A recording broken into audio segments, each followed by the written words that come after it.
ছোট মাঝগ্রাম যুব সমাজের উদ্যোগে আজকের একদিন ব্যাপী তাফসীরুল কোরআন মাহফিলের স্বনামধন্য সভাপতি, অত্র এলাকার কৃতি সন্তান ডাক্তার ইমতিয়াজ মাহমুদ টুটুল, আল্লাহ পাক তাকে বারাকা দান করুক। আল্লাহ পাক তাকে দিনের বেশি বেশি খেদমত করার তৌফিক দান করুক। সবাই বলেন আমিন।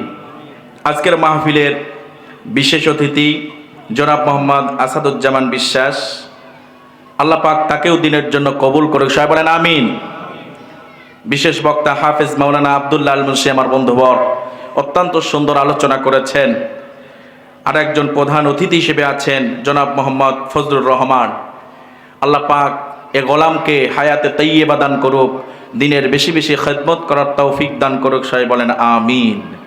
আজকের মাহফিলের বিশেষ বক্তা আপনাদের এলাকার সুনামধন্য খতিব হজরতুল আল্লাম হজরত মাওলানা মোহাম্মদ মহিউদ্দিন সাহেব, আল্লাহ পাক তাকে দিনের বেশি বেশি খেদমত করার তৌফিক দান করুক। সবাই বলেন আমিন।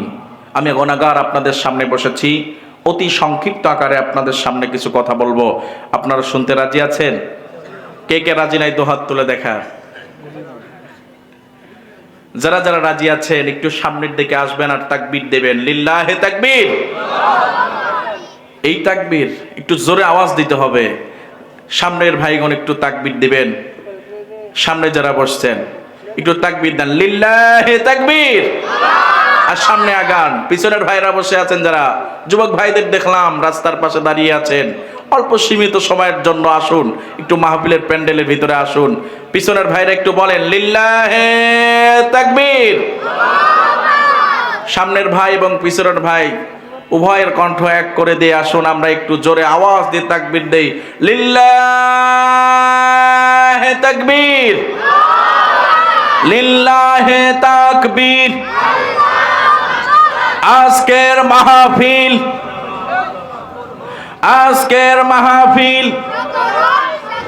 ছোট মাঝগ্রাম যুব সমাজের মাহফিল। আল্লাহ পাক কবুল করুক। সবাই বলেন আমিন। আল্লাহ পাক আমাদের সকলকে কবুল করেছেন বিধায় আমরা আসতে পেরেছি। এই মঞ্চের মধ্যে যারা বসে আছেন, আপনারা যতক্ষণ পর্যন্ত কোরআন থেকে আলোচনা শুনবেন আপনাদের উপর রহমত নাজিল হবে। বলেন সুবহানাল্লাহ। কিন্তু যারা বাইরে দাঁড়িয়ে আছে তাদের উপর কি হবে? তাদের উপর কিন্তু রহমত নাজিল হবে না। বলছি না গজব নাজিল হবে, তাই না? আমরা যেহেতু রহমতের ছায়াতলে আছি, জান্নাতের বাগানে আছি, আমিও চাই যে ওই মানুষগুলো এই বাগানে আসুক। বলেন ঠিক কিনা? কি আপনারা চান না? জোরে বলেন চান না? অবশ্যই চাই। আসুন ভাই, জান্নাতের বাগানে এসে বসে যান। খুব সংক্ষিপ্ত আকারে আমি আপনাদের কিছু আলোচনা শোনাবো। আমার আলোচনার বিষয়ের দিকে আমি আগে যাচ্ছি, কিন্তু আপনাদের কিছু গুছিয়ে নিচ্ছি। আমার আলোচনার শেষ পর্যন্ত এবং প্রধান মেহমান চলে আসবেন, এই পর্যন্ত সবাই সুন্দরভাবে বসে থাকবেন এবং যারা দাঁড়িয়ে আছেন একটু প্যান্ডেলের ভিতরে এসে বসবেন। আমি শুধু এই কোরআনের মাহফিলে আপনারা আসছেন, এই আসার কারণে আপনাদের প্রতি আল্লাহ পাকের কি দয়া, কি রহমত, এ কোরআন আপনাদের পক্ষে সাক্ষী দিবে। আপনারা যে এসে বসেছেন, এই যে কি উপকার আপনাদের হবে এখন এটা বুঝতে পারবেন না। যারা বসে আছেন এই মানুষগুলো ওই দিন বুঝতে পারবেন যেই দিন আপনাদের সামনে ফটো আকারে তুলে ধরা হবে। বলেন না সুবহানাল্লাহ। কিন্তু যেই মানুষগুলো বসে নাই তাদের কপালে কি হবে সেদিন তারা আফসোস করবে, আরে ওই মাহফিলের প্যান্ডেলে যদি বসতাম তাহলে আজকে আমিও জান্নাতে যেতে পারতাম। বলেন না সুবহানাল্লাহ। এই মাহফিলে আসার জন্য আপনাদের কি লাভ হয়েছে শুধু এতটুকু শুনিয়ে আমি আর আলোচনার দিকে যাব। আল্লাহ রাব্বুল আলামিন বলেন, দুনিয়াতে যারা কোরআনের মর্যাদা দিয়েছে, কোরআনের মর্যাদা দিয়ে যারা কোরআনের প্যান্ডেলের মধ্যে বসেছে, আমি আপনি যারা কোরআনের মর্যাদা দিয়েছি, কোরআনকে সম্মান করেছি, যারা বসে আছেন, দুনিয়ার সমস্ত মানুষগুলো আপনাকে ভুলে যেতে পারে। আপনার ছেলে, আপনার মেয়ে, আপনার স্ত্রী, আপনার আপনজনেরা সবাই আপনাকে ভুলে যাবে। কিন্তু যেই কোরআনের মর্যাদায় আপনারা এই প্যান্ডেলের ভিতরে বসে আছেন, কোরআন শোনার জন্য বসে আছেন, আপনাদের কাউকে কোরআন ভুলে যাবে না। আলোচনা ওই দিকেই আমি আপনাদেরকে শোনাবো। আমার আপনার যখন কিয়ামতের দিন কঠিন ময়দানে যখন সবাই তারা নিজেরা নিজেদের ব্যক্তিত্ব নিয়ে ব্যস্ত থাকবে, বাঁচাও বাঁচাও, সবাই সেদিন সবাইকে নিয়ে ব্যস্ত থাকবে, নিজেকে নিয়ে ব্যস্ত থাকবে। সুতরাং ওই দিন কিয়ামতের দিন আল্লাহর আদালতে এ কোরআন, এই যে আজকে আপনারা বসে যারা গভীর আগ্রহের সাথে আমার দিকে তাকিয়ে আছেন, কোরআন শুনতেছেন, এ কোরআনের বক্তৃতা শোনার জন্য বসে আছেন, আর যারা বাইরে দাঁড়িয়ে আছে, এর ভিতরে পার্থক্য তফাৎ কতটুকু দেখেন। কাল কিয়ামতের দিন যখন আল্লাহ পাক আমাদের তামাম জীবনের জিন্দেগির হিসাবগুলো যখন তিনি নেবেন, যখন দেখা যাবে আপনার এই সময়টুকুন আপনি কোরআনের জন্য দিয়েছেন, সেই দিন কিয়ামতের দিন আল্লাহ পাক আমার আপনার ওসিলা খুঁজে খুঁজে সেই দিন দেখবে বান্দারে কেমনে করে জাহান্নাম থেকে বাঁচানো যায়। আবার আপনার আল্লাহ বান্দারে জাহান্নামে দিবে না, কিন্তু বান্দার কর্মের ফলে বান্দা জাহান্নামী হয়ে যাবে। আল্লাহ চায় তার বান্দা বান্দিগুলো জান্নাতি হয়ে যাক। কাল কিয়ামতের দিন যখন কেউ আপনার আমার পাশে থাকবে না, এই কোরআন সেদিন আল্লাহর সামনে দাঁড়িয়ে যাবে, বলবে আল্লাহ, ছোট মাঝগ্রাম যুব সমাজের উদ্যোগে যে মাহফিল হয়েছিল, ওই মাহফিলে শ্রোতা সংখ্যা ছিল খুবই কম, যারাও বসেছিল আল্লাহ সেই মানুষগুলোর চেহারাগুলো আমি চিনেছি। আপনি যাদেরকে বিচার করতেছেন এই চেহারাগুলো আমার কাছে ভেসে উঠেছে। আল্লাহ, আল্লাহ, এই তোমার বান্দাগুলোরে তুমি জাহান্নামে দিবা না, তুমি যতক্ষণ পর্যন্ত জান্নাতে না দিবা আমি কোরআন এজে দাঁড়িয়ে থাকলাম। আল্লাহু আকবার। তাহলে পরে কোরআন শুনলে লাভ আছে না নাই? যারা এখনো রাস্তার আনাচে কানাচে দাঁড়িয়ে আছেন, আমি আপনাদের উদাত্ত আহ্বান করছি, আসেন কোরআনের সম্মানে, কোরআনের ইজ্জতে মাহফিলের প্যান্ডেলে বসে যান। আমি আপনি এই দুনিয়া থেকে চলে যাব, সব পড়ে থাকবে, কোনো কিছু আমার আপনার সাথে যাবে না। আমি আপনি যত চেষ্টাই করি, অর্থ সম্পদ যত কিছু গুছিয়ে যায়, সব পড়ে থাকবে। এটা কেউ বিশ্বাস করবে না যে আমার সব সম্পদগুলো রয়ে যাবে। কেউ কি বিশ্বাস করবে? সব সম্পদ নিয়ে যাবে, এটা কেউ বিশ্বাস করবে না। সুতরাং আমার আপনার সব পড়ে থাকবে। আমার বলতে আমার জিনিসগুলো পড়ে থাকবে, আমার খাট পড়ে থাকবে, আমার দরজা পড়ে থাকবে। আমি যে বিছানায় শুয়ে থাকতাম, যেই দরজা দিয়ে আমার রুমে প্রবেশ করতাম, সেই দরজাও পর্যন্ত একদিন আমার আপনার বলে যাবে। আমার আপনার যখন ইন্তেকাল হয়ে যাবে, ইন্তেকাল হয়ে যাওয়ার সাথে সাথে আপন মানুষগুলো সবাই পর হয়ে যাবে, এবং সবাই যখন ঘরের ভিতর থেকে আমারে ওই দামি খাটের উপর থেকে বের করে নিয়ে এসে সিঁড়িঘরের মধ্যে অথবা বারান্দায় রেখে দেবে, ঠিক কিনা কও? সুতরাং শুধু বের করেই দেবে না, নতুন চাদরও দিবে না। পুরাতন যে দাদার ব্যবহৃত চাদর, বাবার ব্যবহৃত চাদর দিয়া বারান্দার উপরে একটা পাটির উপর শোয়া রাখবে। সুতরাং ওই দরজা দিয়ে যখন বের করবে, ওই খাটিয়া কাঁদবে আর বলবে, ও আল্লাহর বান্দা, তুমি যে খাটের উপর শুইতা, আজকে তোমার এই খাটের উপর থেকে তোমারে নামায়া দিল। আবার তুমি যে দরজাটা বানিয়েছিলে, অনেক টাকা খরচ করে সে দরজার ভিতর দিয়ে তুমি প্রবেশ করতে আর পারবা না। আজকেই তোমার শেষ বিদায়, কিছুক্ষণের মধ্যে তোমার বাড়ি থেকেও বের করে দেওয়া হবে। এইভাবে আপনার আমার বাড়ির সবাই আপনার আমারে বের করে দেবে। একটা লোকও বলবে না যে আমার এই বাবারে রেখে দেই, আমার এই ভাইরে রেখে দে। কেউ কি বলবে বলেন? কেউ বলবে না। সুতরাং সব যেহেতু আমার পর, সবাই যেহেতু আমার পর, আমার অর্থ পর, সম্পদ পর হয়ে যাবে। সুতরাং আমি আপনি কিসের আশায় এখনো পর্যন্ত মালিকরে ভুলে আছি যে আল্লাহ আপনি আমারে কোনোদিন ভুলে যাবে না? বলেন ঠিক কিনা?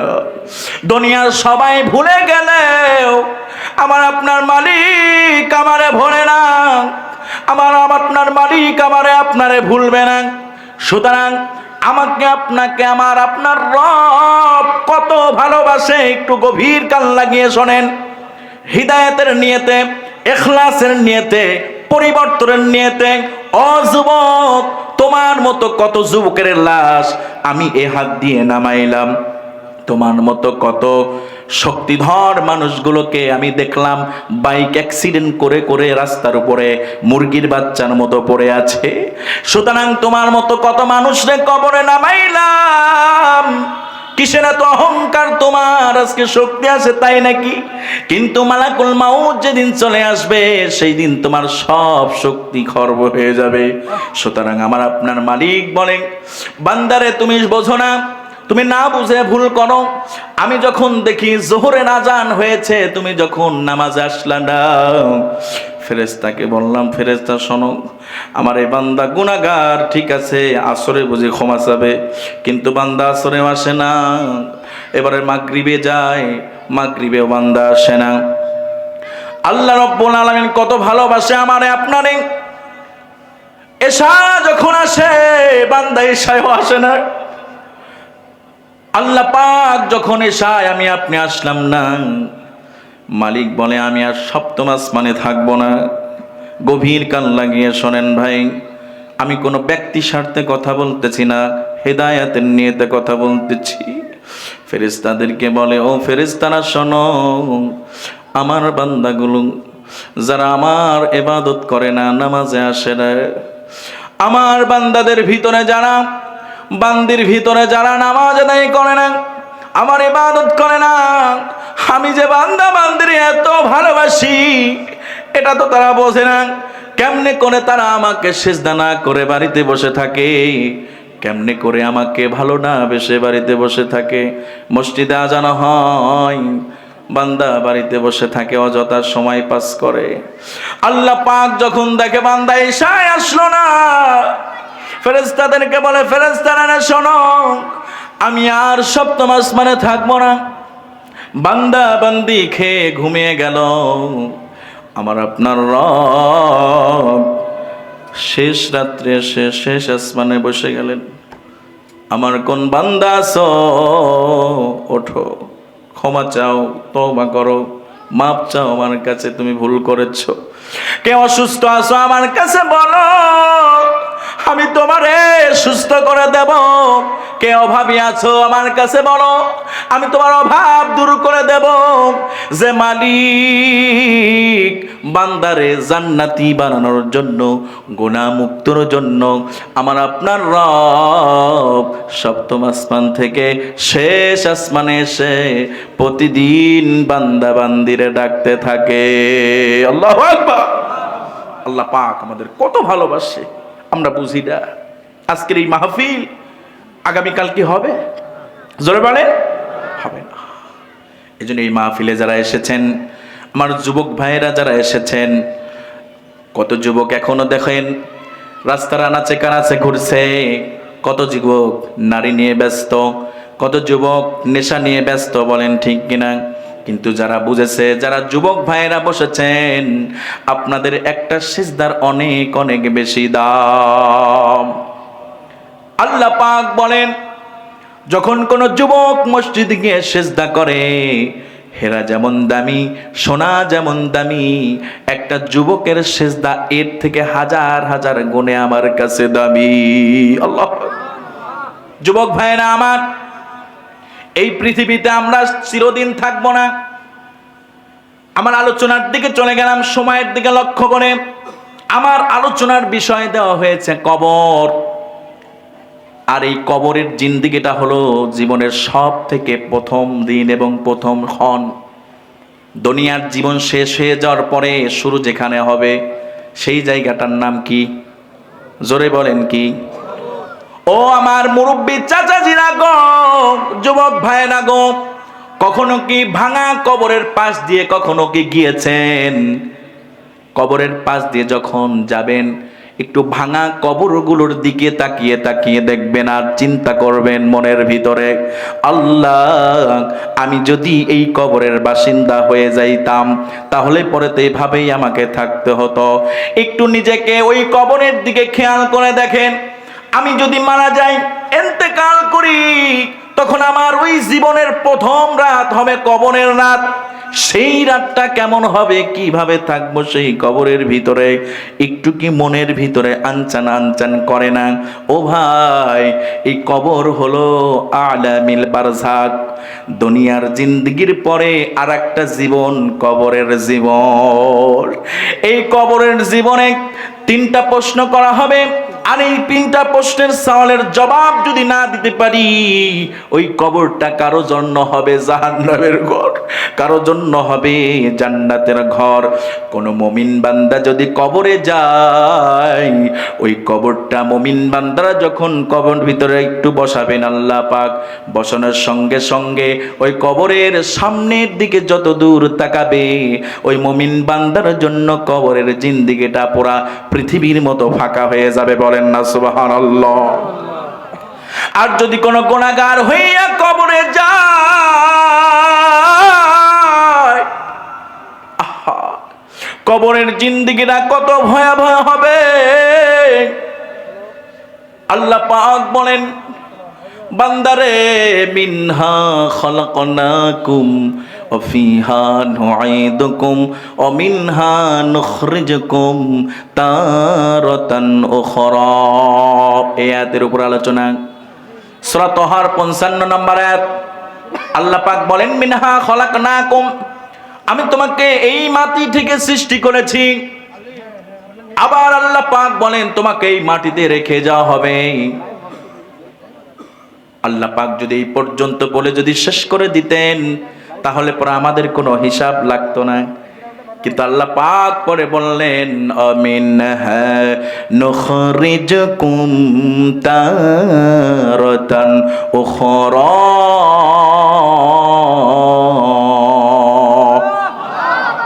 আল্লাহ পাক বলেন, বান্দা শোনো শোনো শোনো, তোমারে আবার এই কবরের ভিতর থেকে ওঠানো হবে, তোমাকে হাসরের ময়দানে হাজির করা হবে। আল্লাহ রব্বুল আলামিন এই কবরের ভিতরে যখন পাপিষ্ঠ বান্দা যখন থাকবে, এই পাপিষ্ঠ বান্দার জন্য আল্লাহ পাক কবরের ভিতরে 3টা শাস্তি দিবেন। কয়টা শাস্তি? আহা, আসেন দেখি, কবরের ভিতরে স্পেশাল 3টা শাস্তি হবে পাপিষ্ঠ গুনাহগার বান্দার জন্য। আজ থেকে নিয়ত করবেন, আল্লাহ এই কবরের আলোচনা শোনার পরে আর এক ওয়াক্ত নামাজ কাজা করব না। আল্লাহ পাক বলেন, যিনি গুনাহগার হয়ে কবরে যাবেন, তার কবরের ভিতরে 1 নাম্বার শাস্তি হবে। আল্লাহ পাক বলেন, কবরটা প্রথম যে শাস্তি হবে গুনাহগারের জন্য, কবরটা তার জন্য চেপে আসবে।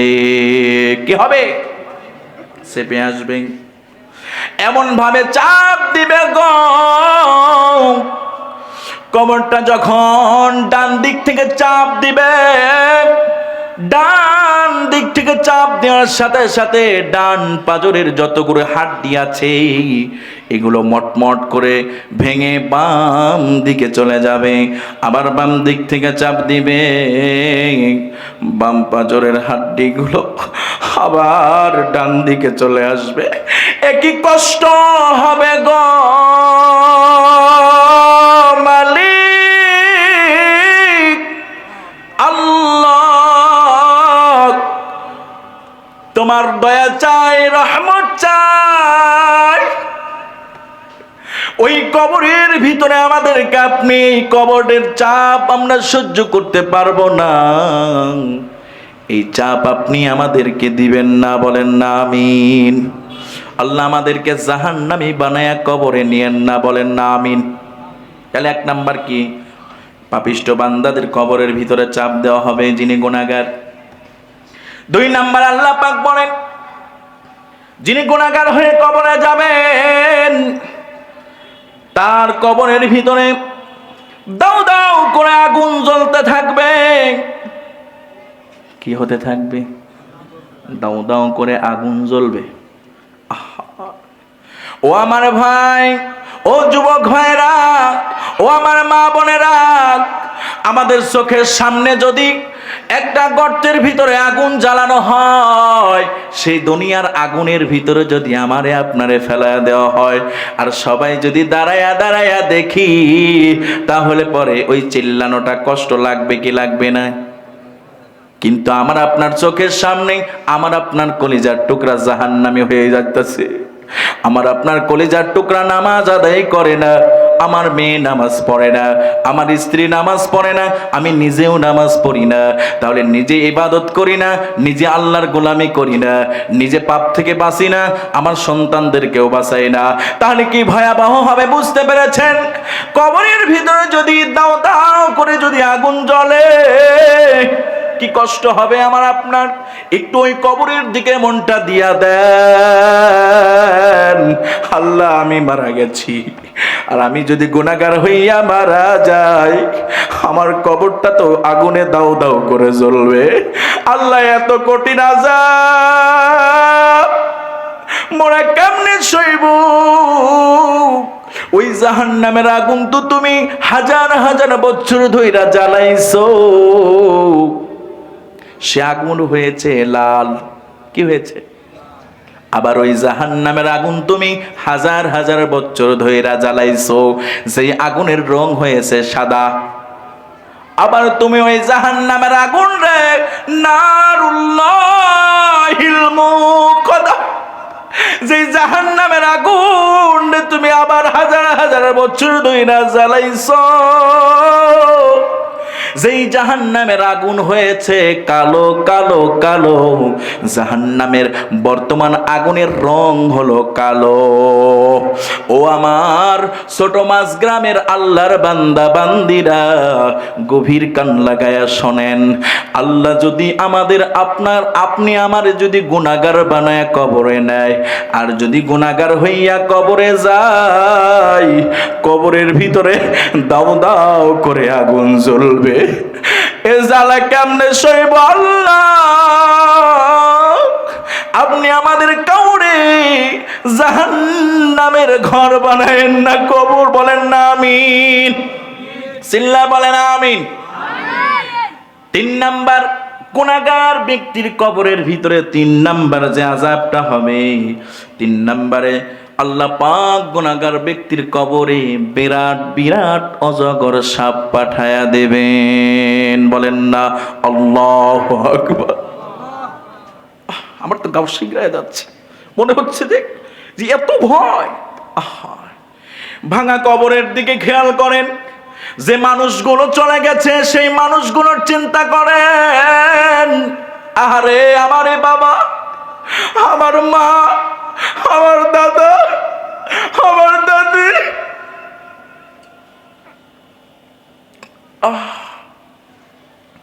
আমাদের কলিজার মানুষগুলো, আহারে আমাদের কত স্নেহের আদরের মানুষগুলো, অনেকের বন্ধুরে হারাইছেন, অনেকে মারে হারাইছেন। কে কে মারে হারাইছেন দু হাতটা একটু দেখান না, একটু হাতটা তোলেন না। আল্লাহর রাসূল বলেন যে মায়ের মুখের দিকে তাকায় হাত নামাবেন না। যে মায়ের মুখের দিকে তাকায় আল্লাহ কবুল হজের নেকি দেয়। কি দেয়? এই মায়ের চাঁদ মুখটা কে কে দেখতে পায় না রে? কতদিন মা কবরে। বাবা কে কে হারাইছেন হাতটা একটু ওঠেন। কে কে বাবারে হারাইছেন? যে বাবা কত কষ্ট কইরা একটু সন্তানের মুখে হাসি ফোটানোর জন্য মাথার ঘাম পায়ে ফেলছে রে। কলিজার টুকরা সন্তান, তুমি জানো না আজ থেকে 20 বছর 30 বছর আগে মানুষ ছোলা সিদ্ধ খাইতো, কচু সিদ্ধ খাইতো। চাচা ঠিক কিনা কর? সংসার ভালো চলতো না, কিন্তু তেমন চাউলও থাকতো না। বলেন ঠিক কিনা? ওই মা ওই বাবা কত কষ্ট কইরা তোমার জন্য ভালো পোশাক কিনছে। মনের মারে বলে, মনের মা শোনো, আমার ছেলে বুঝি বিকেলে এসে এই পোশাকটা যাবে, কালকে তো ঈদের দিন। আমি ভালো পোশাক না কিনলেও সমস্যা নাই, কিন্তু আমার কলিজার টুকরা সন্তান যদি আইসা থাকে ভালো পোশাক নাই, কষ্ট পাবে। বাবা নিজে সেরা পোশাক পয়রা ঈদের মাঠে যা, বাবা ভালো লুঙ্গি পরে না, ছেলেকে ফিটফাট রাখে। ও যুবক ভাই, ও আমার ছোট মাছ গ্রামের ভাইরা গো, একটু খেয়াল কইরা দেখেন যে মা যে বাবা কতদিন কবরে চলে গেছে। মায়ের কত স্মৃতি, বাবার কত স্মৃতি আপনার আমার মনে পড়ে, বলেন ঠিক কিনা? ও ভাই, মারে ভালোবাসেন, বাবারে ভালোবাসেন, এমন কে কে আছেন দুহাত তুলে দেখান। মারে বাবারে ভালোবাসেন কে কে আছেন? মায়ের প্রসব বেদনার কথা হাতটা উঠায় রাখেন। আহারে দুঃখী মা, একবার নয়, দুইবার নয়, 4500 বার মায়ের কলিজায় আঘাত করেছে। ও মা, তোমার সন্তানেরা কোরআন শুনতে আইছে। যে সমস্ত মা কবরে, বাবা কবরে, ভাই হাতটা একটু উঠায় রাখেন। আর যাদের মা বাবা বেঁচে আছে তারাও হাতটা উঠায় রাখেন। মায়ের পায়ের যদি জুতা যদি আমাদের নিজেদের গায়ের চামড়া বানায়া দিই, জুতা বানায়া দিই, শোধ করতে পারবো না মা বাবার ঋণ। কিন্তু আপনি আমি যে টাকা কামাই করি, এর থেকে কিছু অর্থ যদি আমি আমার মা বাবার জন্য দেই। আজকে যুবকেরা যে সুন্দর কইরা এই মাহফিলের প্যান্ডেলটা সাজাইছে, সুন্দর করেছে। আজকে বাবা যার কবরে, হাত উঠায় রাখেন, বাবা যার কবরে, মা যার কবরে, আমি আজকে দেখতে চাই কলিজার টুকরা সন্তান তার নিজের কলিজা দিয়া দিবে, মা বাবারে ভুলবে না। কলিজার টুকরা সন্তান নিজের জীবন দেবে, তাও মা বাবারে কষ্ট দিবে না।